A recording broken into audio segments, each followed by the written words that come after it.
Combat sports, Jake Paul set to fight former two-time champ Anthony Joshua in a professional heavyweight boxing match December the 19th in Miami.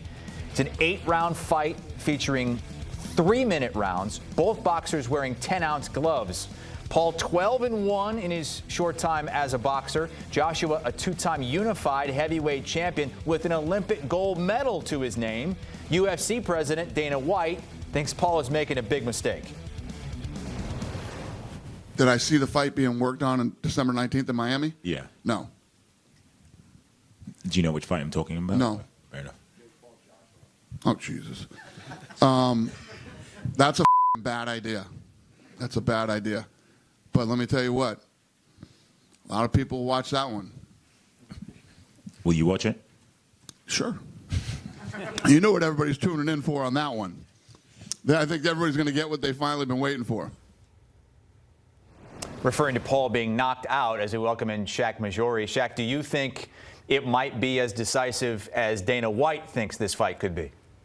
Oh, absolutely. And I got to give Jake Paul a ton of credit because for someone who has wisely made a boxing career for himself out of leveraging his opponent's name values versus other factors like age and weight, for example, Anderson Silva, Tyron Woodley, Nate Diaz, these are all guys who, as of right now, are in their 40s and 50s relative to Jake Paul, who's 28. So Jake Paul has done a really great job of promoting, building up his opponents, UFC champions, UFC title challengers, but stacking the deck against them based on boxing experience and other physical factors. But against Anthony Joshua, like you teed up, two-time unified heavyweight champion, gold medalist in the Olympics, Anthony Joshua, on paper, should come out here and absolutely thrash Jake Paul. You saw him knock out Francis Ngannou in less than 2 rounds. One of the worst knockouts I've seen in boxing history.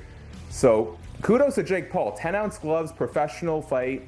This isn't the Mike Tyson situation where you're getting those big, pillowy 14-ounce gloves. And if Anthony Joshua's destruction of Francis Ngannou is any indication, he's not looking to carry Jake Paul to an entertaining decision.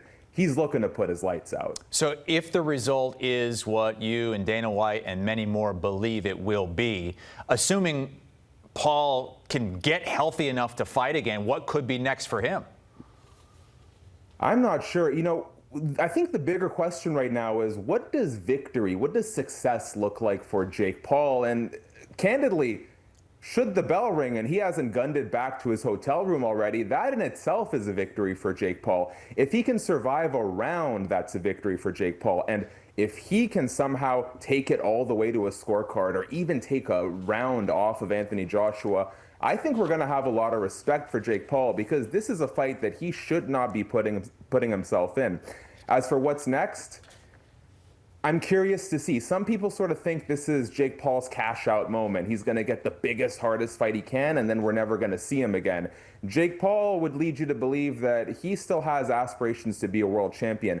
I think a rematch against Tommy Fury is something. That's the only loss he has on his pro career. The Francis Ngannou fight, I think, is one that makes a lot more sense. I'm kind of surprised that's not where we ended up with.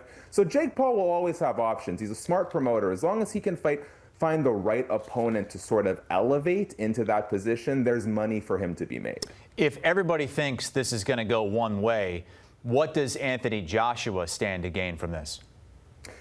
His promoter, Matchroom Boxing's Eddie Hearn, has suggested that 2026 could be Anthony Joshua's retirement year. And what he wants most for his client is 2 fights against Tyson Fury. Now, Tyson Fury is retired, but Tyson Fury has retired about as many times as there are Marvel movies. So that's not something we should really hang on to too tightly. It's a fight that we've really wanted to see in the English market. We haven't had it happen yet. So for Anthony Joshua, 2 things are most important about this. One, it's his chance, even though he's one of England's biggest boxing stars, to make more inroads into the U.S. market. You're going to be hard-pressed, even though it sounds kind of crazy to say, a bigger American boxing star than Jake Paul. So that's huge. It being on Netflix, global exposure for him. And if he wins, and most likely when he wins, he's setting himself up for as much momentum as possible and as much leverage as possible to lull Tyson Fury out of retirement. All right, it is next month, December the 19th in Miami. It's Paul, it's Joshua, and it's likely to be one-sided. Here's the tail of the tape. Wow. He's got 25 pounds on him. He's got 5 inches of height, 6 inches of reach on Jake Paul. And those are obviously the weights for their most recent bouts. Paul for that Mike Tyson bout, Joshua for the bout that he had last year.